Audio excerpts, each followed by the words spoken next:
With summer beckoning, we are due for some higher temperatures starting this weekend and potentially, I'm so excited about this, even a heat wave. So let's get the details from the weather journalist Nathan Rao. Is it true? Can it be true? Good morning. Good morning. It might be true. Yes. It might be true. It's not been bad, actually. It's not been bad the second half of this week. But generally, this spring has been pretty miserable. Now, the Met Office sum up this spring as, or April, I was just looking at this morning, is little in the way of sustained warmth and mostly unremarkable. Oh, right. I mean, I could think of a more succinct way of describing what the spring's been like. But it's looking up. Yes, more sustained temperatures, higher temperatures are on the way this week and through the end of May and into June. The Met Office is saying we're looking at slightly above average temperatures. Independent forecasters say now we've passed the hump. We're into the run up to summer. Hold on a minute. Oh. Because this is the problem, isn't it? They're saying all the papers... I saw one of the papers the other day saying we're going to have scorching 20 degrees, right?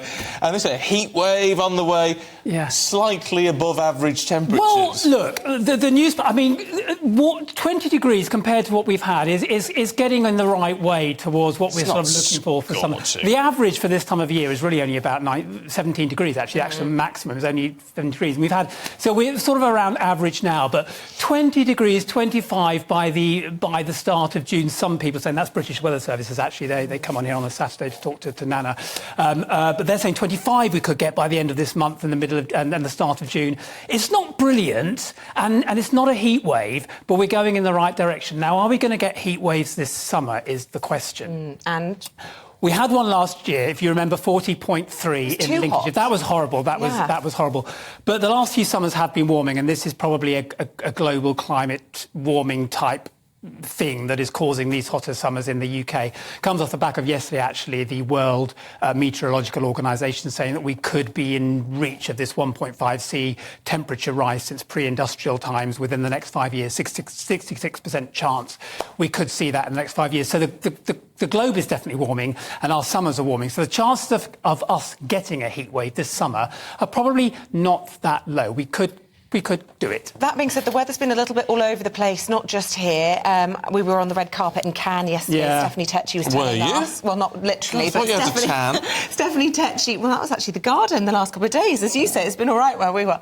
But Stephanie Tecci was saying downpours, awful weather in Cannes. We've had these awful floods in Italy, the front of the FT this morning, people being rescued from their homes, unseasonably poor weather around the Mediterranean, all linked to the El Niña. Can you explain a little bit about the sort of global picture? Yes, absolutely. Well, this is all theoretically linked to the global warming, the changing climate. Now, El Niño, you mentioned, that they think is going to set in at the end of this year.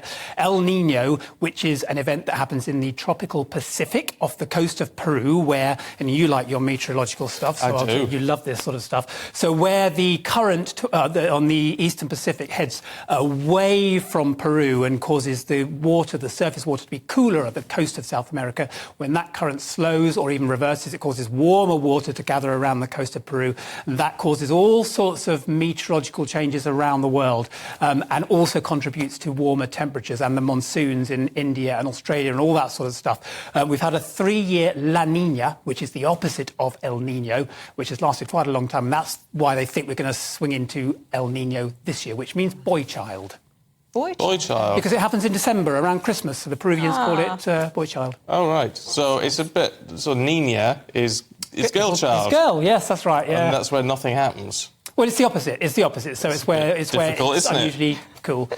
And they have sort of misogynistic of you. No, you know what I'm saying? Well, what? Sorry. Yes, there's nothing in the. Yeah. Let's not go there. Yeah. It's interesting though, because all this. Last week when we were chatting, you say it's very difficult to predict anything more than 4 or 5 days ahead. Well, in terms so how are they coming up with all this sort of stuff? Well, I think it's important to separate the weather from climate. Now, the weather is the sort of the temperature changes, the wind, the rain, and all that sort of stuff that happens on a short-term scale, and the climate is an average taken of all of that. When it comes to predicting the weather, forecasters, meteorologists will usually say, for any certainty, 5 to 10 days. I think probably you could go a bit further than that, but any certainty, 5 to 10 days. Anything further than that, you're looking at climatological sort of impacts. The Met Office's 3-month trend that we were talking about on Saturday, which talked about the 35% chance of a hotter than average summer, and I can't remember what the other one was, but about 60% chance of an average summer. They do that all on climatic modelling. modelling rather than what is on the synoptic weather charts. So in terms of weather, what is happening with the weather, about 5 to 10 days. But looking further ahead, you can make sort of climatic assessments. Oh,